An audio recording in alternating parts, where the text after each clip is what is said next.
আলু, পটল, মিষ্টি কুমড়ো, ঝিঙে দিয়ে একটা নিরামিষ সবজি।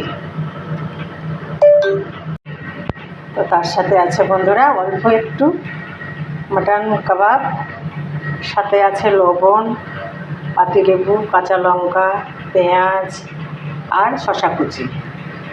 এই আমার আজকের লাঞ্চ রেসিপি। আর আলু সেদ্ধ মাখা। এটা তো কলাই ডালের সাথে কম্পালসারি থাকে বন্ধুরা। পছন্দ হলে লাইক, কমেন্ট, শেয়ার, সাবস্ক্রাইব করে সাহি কিচেনের পাশে থাকবেন। সকলে ভালো থাকবেন, সুস্থ থাকবেন। আজকে দুপুরে লাঞ্চ রেসিপি। তো আমি তৈরি করেছি এই কলাইয়ের ডাল আমার রেডি হয়ে গেছে। প্রেশার কুকারে সেদ্ধ হয়ে গেছে, তারটাকে আমি ঘুটে নিয়েছি। কি সুন্দরভাবে এর মধ্যে লবণ, আদা রসুন বাটা, কাঁচা তেল সব দিয়ে দিই, জল দিয়ে দিলাম। এরপরে ডালটা আমি ফুটিয়ে নেব, তাহলে আমার রেডি হয়ে যাবে কলাইয়ের ডাল। আমার কলাইয়ের ডাল রেডি হয়ে গেছে